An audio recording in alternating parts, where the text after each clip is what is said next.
Hello my dear children, very good morning. You're most welcome in class 11th accountancy. We are on the topic of journal, how the entries are passed, just the method and steps involving passing the entry. I R Tripathi from LPM Public School, Gola Bazar, Gorakhpur. Just you have sent me the problem of question number 5 that is given in your textbook. Here is the question number 5. Through this video I would like to explain how the entries will be passed. In question number 5, pass journal entries in the books of Harisankar and Company from the following information given, date given, and then commenced business with cash. You know it very well. Just the first entry, date April 1st. April 1st in date of month, April 1st. Commenced business with cash, पैसा लगा करके व्यापार प्रारंभ किया तो firm के पास पैसा आ रहा. What comes in debit, cash account debit to capital account, cash account debit to capital account. Just this one is the entry being business started. That is the narration. आपको नीचे narration जरूर लिखना है, केवल एंट्री नहीं पास करनी है. Just you have to give the brief explanation how the transaction takes place. So information should be given. That is called the narration. Purchase goods from Subhas. April 2. This one is the credit transaction. उधार खरीदा, नगद का कहीं नाम नहीं है तो what comes in debit.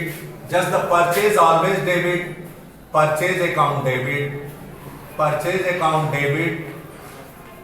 और आप इसके बदले में पैसा नहीं दे रहे हैं तो उस व्यक्ति का नाम लिख देंगे, टू सुभाष.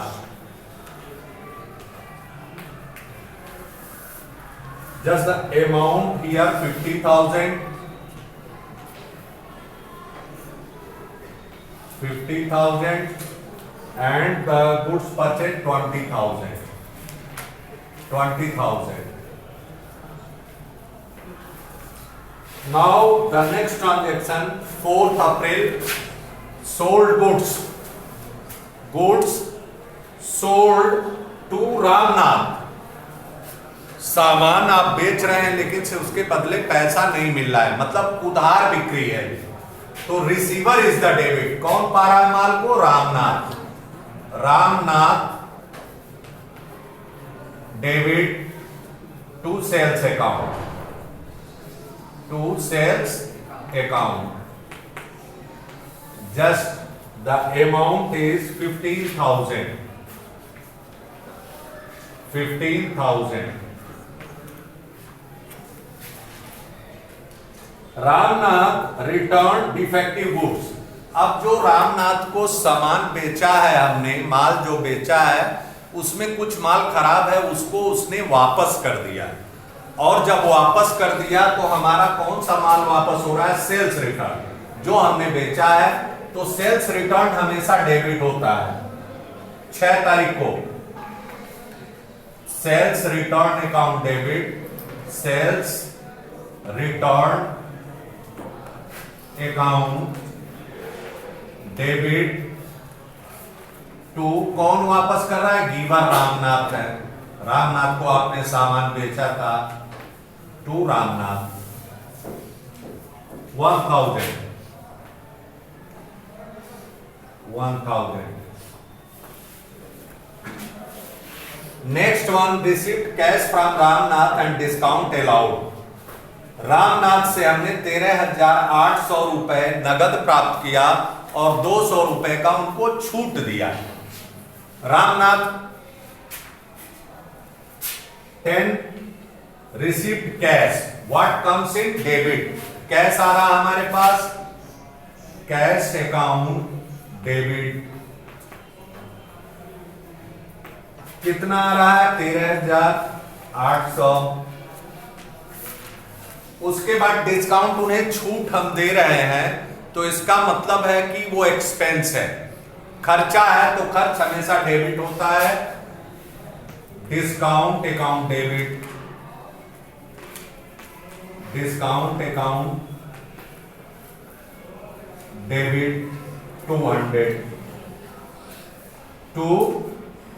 किससे प्राप्त किया आपने? रामनाथ से। रामनाथ गिवर है, पैसा दे रहे हैं आपको। अब ये हो गया आपका 14,000। अब यहां पर एक चीज देखेंगे कि हमने 15,000 का सामान बेचा था रामनाथ को, 1,000 का सामान वापस आ गया, 14,000 रुपए उनके वहां बाकी है, तो 14,000 रुपए वो हमको फुल सेटलमेंट में दे रहे हैं। 13,800 नगद दे रहे हैं, 200 रुपए का छूट हम दे रहे हैं। और इसलिए what comes in debit, cash account debit 13,800, discount हम चूंकि दे रहे हैं, पा नहीं रहे हैं, तो देंगे तो हम फर्म के लिए एक्सपेंस होगा, यदि प्राप्त करेंगे छूट तो इनकम होगा। तो यहां पर एक्सपेंस हमेशा डेबिट होता है, discount account debit to Ramnath 14,000 का हिसाब किताब बराबर हो गया। आगे देखें, Gopal sold goods to us, Gopal ने हमको माल बेचा, तो इसका मतलब हमने खरीदा। यहां पर क्या होगा?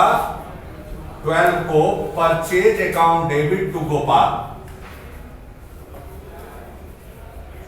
Purchase account debit to Gopal. कितने का सामान हमने खरीदा गोपाल से? आप देखेंगे 10,000, 10,000 का हमने माल खरीदा उनसे, 10,000 का। यहां पर बच्चे अक्सर सेल की एंट्री लिख देते हैं, जबकि ये हमारे फर्म के लिए खरीद है। Gopal third party sold goods to us, Gopal ने हमको माल बेचा, तो हमारे लिए वो क्या हो गई? खरीद हो गई, परचेज हो गया। तो purchase account debit to Gopal से हमने खरीदा। Paid to Gopal in full settlement of his account after deducting 5% discount. अब गोपाल को हम क्या कर रहे हैं?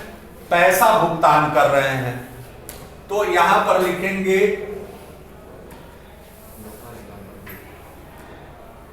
14 तारीख को गोपाल डेबिट, गोपाल डेबिट, उनको कैश भी दे रहे हैं, हम नगद भुगतान कर रहे हैं, तो टू कैश। उनसे छूट प्राप्त कर रहे हैं 5% का, तो टू डिस्काउंट। यहीं पर देख लीजिए, जब आपने माल बेचा तो छूट दिया है, और जब आपने माल खरीदा है तो छूट प्राप्त किया है। तो यहां पर डिस्काउंट जो है, यहां पर कितना देंगे? 10,000 का सामान खरीदा था आपने। अब कैश कितना दे रहे हैं?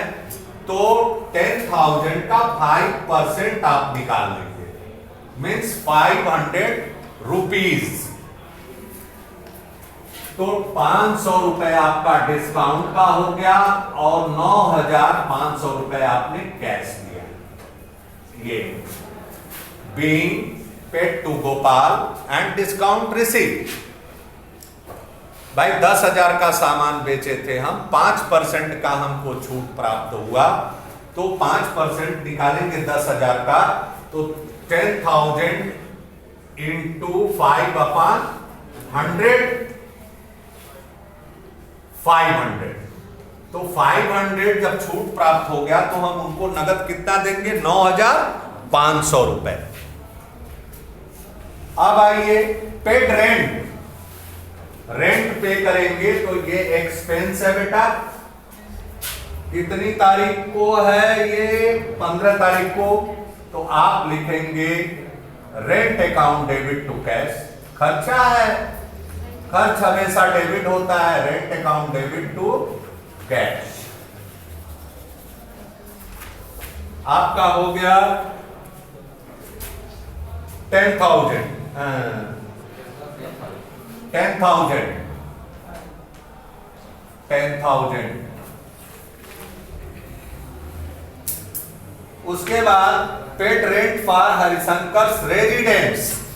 यहां पर देखिए हरिशंकर जो व्यापारी है अपने निजी खर्च के लिए, तो यहां पर रेंट नहीं होगा, ऐसे खर्च को ड्राइंग बोलते हैं। When the proprietor withdrawn some money or expenses for personal use, that is called drawing। तो यहां पर आप लिखेंगे 16 को drawing account debit to cash.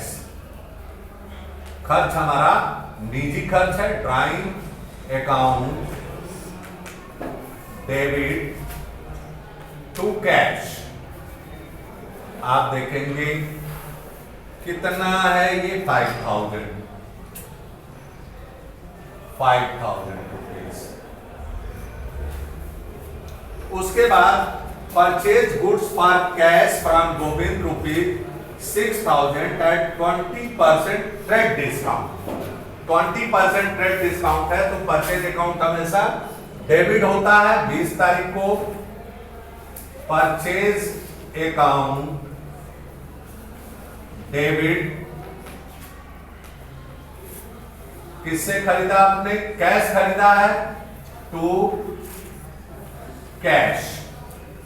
Govind से कोई नाम है मतलब नहीं है। जब हमको पैसा हम भुगतान कर रहे हैं तो उसका नाम हम लिखने का क्या मतलब है? तो कहा जा रहा है purchase goods for cash from Govind. यहां पर आप कंफ्यूज हो जाते हैं कि अरे नाम दिया हुआ है, नगद लेन देन की बात है यहां पर, तो यहां नाम से कोई मतलब नहीं है। और 6,000 का 20% आप निकाल लेंगे। यहां पर देखें 6,000 इंटू 20/100 0,000 1200। तो 6,000 से 1200 माइनस कर देंगे 008 4,800 का आपने सामान खरीदा। ये ट्रेड डिस्काउंट है बेटा, इसको इसकी एंट्री नहीं होती है, माइनस करके लिख दिया जाता है। उसके बाद purchase goods from Govind for 10,000 at 20% trade discount. अब यहां पर उधार खरीद रहे हैं आप, यहां पर नगद परचेजिंग नहीं है आपकी, क्योंकि कैश का नाम नहीं है, इसलिए purchase goods from Govind for ₹10,000 at 20%।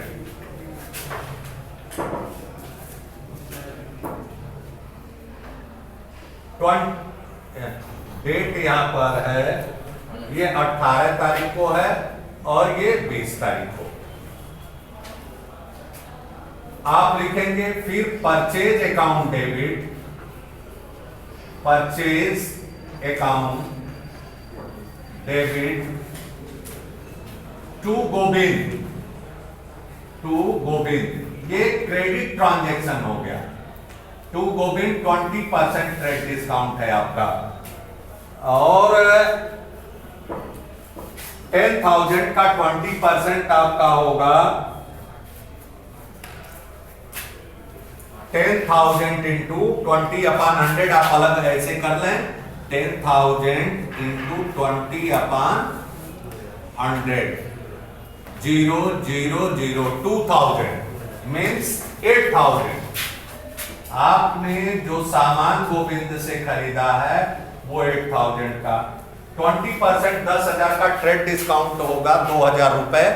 तो इसका मतलब है कि आपने 8,000 में सामान को खरीदा है। Paid to Govind ₹7,850 in full settlement of his account. मैंने इसके पहले वाले वीडियो में आपको बताया था कि जब ये वर्ड आ जाता है फुल सेटलमेंट मतलब पूरा हिसाब किताब चुकता हो जाना, तो यहां पर आप 24 को पेमेंट कर रहे हैं गोविंद को, गोविंद डेबिट आप सीधे लिख देंगे 8000। कैश आपके पास से कितना जा रहा है टू कैश, कैश आपके पास से जा रहा है 7850 रुपए, 7850। तो बाकी का अमाउंट हो जाएगा, आपको छूट मिल रहा है टू डिस्काउंट। अब डिस्काउंट का अमाउंट हो जाएगा